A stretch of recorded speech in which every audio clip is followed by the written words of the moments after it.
बिस्मिल्लाहिर्रहमानिर्रहीम। Next chapter बच्चे हमने पढ़ना है फिजिक्स का बेसिक इलेक्ट्रॉनिक्स। ये जो आज वाले कंसेप्ट है ना, ये बहुत इंपॉर्टेंट है क्योंकि अगला जो टॉपिक है वो है कैथोड रे ऑसिलियोस्कोप। एक लॉन्ग क्वेश्चन है इस चैप्टर का और मैं अपने बच्चों को प्रेफर करता हूँ कि वो जो फिजिक्स का लॉन्ग क्वेश्चन का कॉम्बिनेशन है वो इस चैप्टर को ज्यादा फोकस रखें। 16वां, 17वां और 18 ये तीन जो चैप्टर है ना, इसका फायदा ये है कि 16 और 17 के अंदर न्यूमेरिकल नहीं, सिर्फ लॉन्ग क्वेश्चन, और वो लॉन्ग क्वेश्चन भी गिने चुने 4 या 5 बनते हैं दोनों चैप्टर के मिला के। ठीक है, तो इसमें ये आसानी है। तो 18वें चैप्टर में न्यूमेरिकल भी आ सकता है और लॉन्ग भी आ सकता है। उसमें है जो बीच वाली जब ये आपने चैप्टर पढ़ा है 15, इसमें हर 5-5, 6-6 लॉन्ग है। इसी तरह 14 में 5-6 लॉन्ग है। इसी तरह से 13 में है। 3-3 चैप्टर का कॉम्बिनेशन होता है इसका, पहले 3 का, अगले 3 का और अगले 3 का।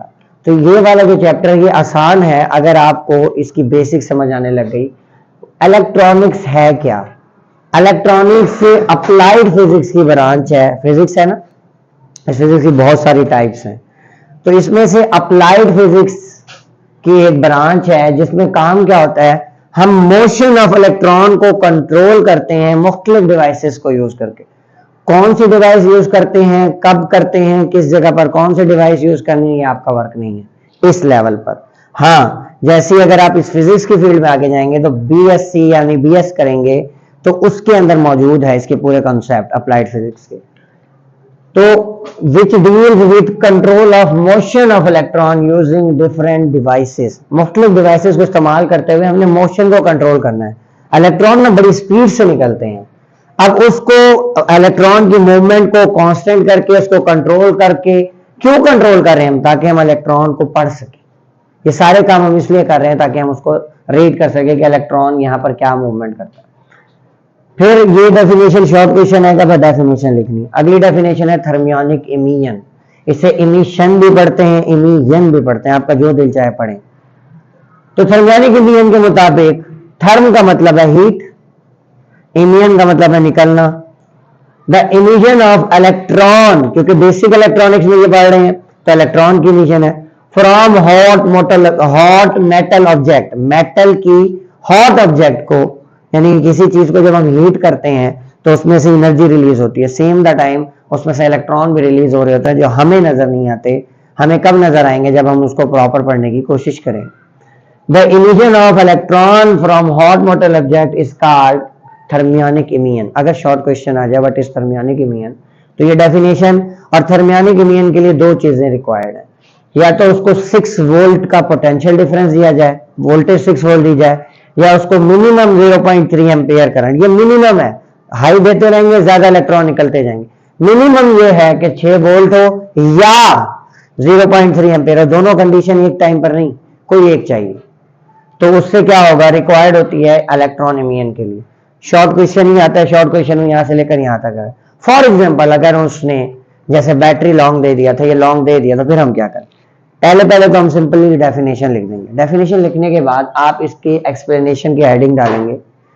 एक्सप्लेनेशन में बताएंगे 1850 के अंदर ना मुख्तलिफ जो है क्या नाम है हमारे फिजिस्ट थे ना, उन्होंने कोशिश करना शुरू कर दी थी कि हम किसी तरह से इलेक्ट्रॉन की मूवमेंट को पढ़ें कि इलेक्ट्रॉन पे मतलब चार्जेस क्या होते हैं, इलेक्ट्रॉन कैसे किसी सर्किट में मूव करते हैं, इसकी नेचर क्या होती है, ये सारी पढ़ने की उन्होंने कोशिश की।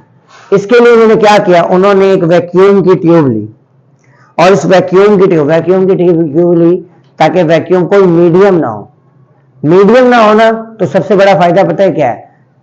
कांस्टेंट और स्टेडी और फ्री मूवमेंट होती है इलेक्ट्रॉन की। एयर नहीं है, किसी किस्म की रुकावट नहीं है। अब जो भी चीज निकलेगी ना वो कॉन्स्टेंटली मूव करेगी, दरमियान में कोई एयर का पार्टिकल उसको रोकने के लिए नहीं हो। और हम प्रेशर को कंट्रोल करके उसकी स्पीड को भी स्लो कर सकते हैं।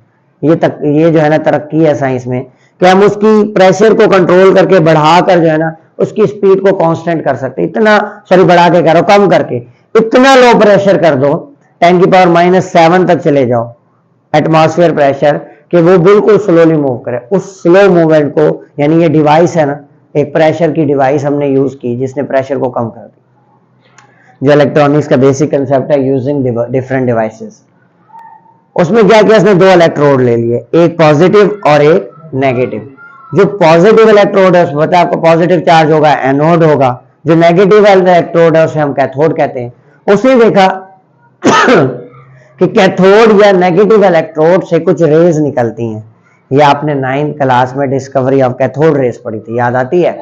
ये वही है।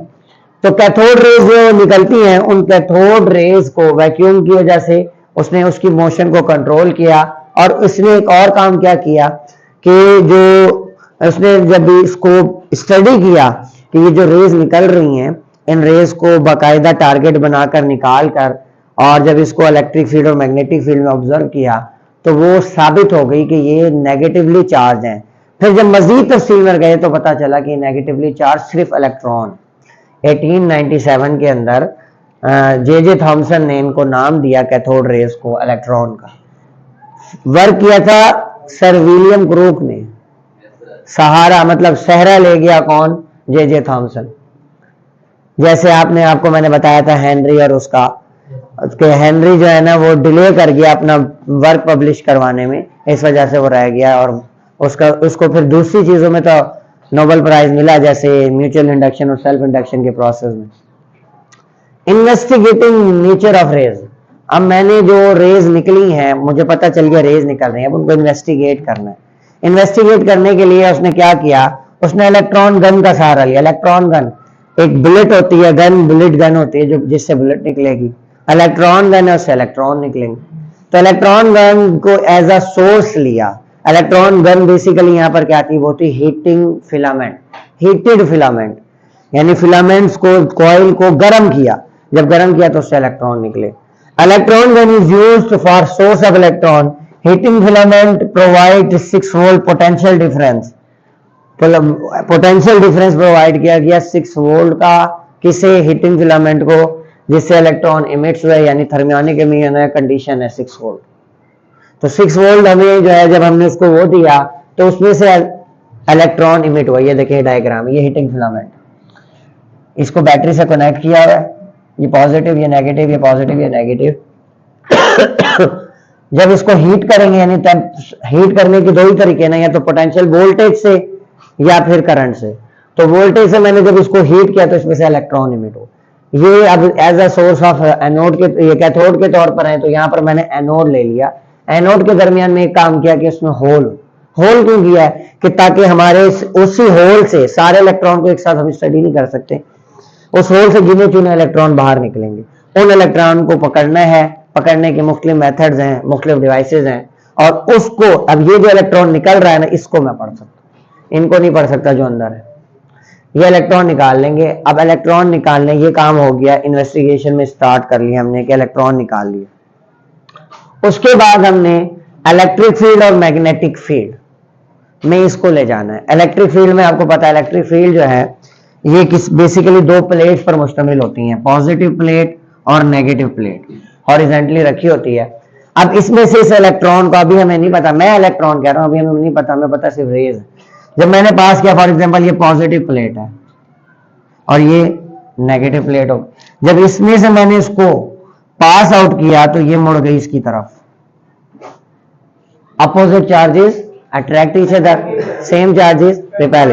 अब क्योंकि ये नेगेटिवली चार्ज थी, इसने मुझे बताया, इस इलेक्ट्रिक फील्ड ने बताया कि क्योंकि ये पॉजिटिव प्लेट की तरफ झुक गई है, इसका मतलब जो है ये खुद नेगेटिवली चार्ज। अब इसमें 2 पॉसिबिलिटी है, इलेक्ट्रॉन, ये इलेक्ट्रॉन है, इलेक्ट्रॉन एक दूसरे को रिपेल भी कर रहे हैं, यानी ये नेगेटिव प्लेट इस नेगेटिव को रिपेल करेगी और ये पॉजिटिव प्लेट की तरफ झुक जाएगा। तो फोर्स जो है वो बराबर होती है QE के, आपने पढ़ा है। जितनी ज्यादा हम लोग जो है ना चार्ज देंगे उतनी ज्यादा डिफ्लेक्शन हो, जितना ज्यादा चार्ज उतनी ज्यादा फोर्स लगेगी और उतनी ज्यादा डिफ्लेक्शन। अदरवाइज अगर इलेक्ट्रिक फील्ड कम वो होगी, मतलब कम पावर वाली होगी, तो ये इतना नहीं मुड़ेगा, ये थोड़ा सा डिफ्लेक्ट करेगा। जितनी ज्यादा स्ट्रॉन्ग इलेक्ट्रिक फील्ड होगी उतनी ज्यादा फोर्स लगेगी, इस फार्मूले के मुताबिक। मैग्नेटिक फील्ड में मैग्नेट ले लिया और नॉर्थ एंड साउथ पोल वाला, यहाँ पर हॉर्स शू मैग्नेट लिया है जो ऊपर से ऐसे जुड़ा होता है, यू शेप। उसमें जब हमने इस रेस को रखा तो देखा कि जब हम इसको मैग्नेट को जोड़ते हैं तो इसकी डिफ्लेक्शन शो हो रही है, डिफ्लेक्शन शो हो रही है कि इसके अंदर कोई ना कोई चार्ज है। न्यूट्रल होता तो न्यूट्रल तो सीधा गुजर जाता, वो तो ना इलेक्ट्रिक फील्ड में चेंज होता ना मैग्नेटिक फील्ड। जो डिफ्लेक्शन हो रही थी, डिफ्लेक्शन से हमें पता चला कि इसके ऊपर कोई ना कोई चार्ज। अगर मैं इस मैग्नेट को उल्टा कर देता हूं, पहले ऐसे है डिफ्लेक्शन इस साइड पर हो रही है, और अब मैं इसको उल्टा कर देता हूं तो डिफ्लेक्शन दूसरी साइड पर होगी। ये शो कर रही है कि इसके ऊपर कोई ना कोई चार्ज है। तो वो चार्ज आपने जो है जे थॉमसन ने कर हमें चार्ज टू मैस रेशो निकाल कर दी थी, E/m रेशो आपने 9th क्लास में पढ़ा था 1.7588 10 तो ये आप लोगों ने करना है। कल हम लोग इंशाल्लाह CRO, एक इंतहाई इंपॉर्टेंट लॉन्ग क्वेश्चन इस चैप्टर का करेंगे। इस चैप्टर में एक CRO लॉन्ग क्वेश्चन है, एक बर्गलर अलार्म है और गेट्स हैं। गेट्स अगर किसी को समझ आ गए ना तो उसको बुक्स से भी याद करने की जरूरत नहीं, आप खुद लिख लोगे, इतने आसान। इसीलिए मैं कह रहा हूं बार बार कि इस चैप्टर को फोकस रखना है लॉन्ग के लिए। जज़ाकल्लाह।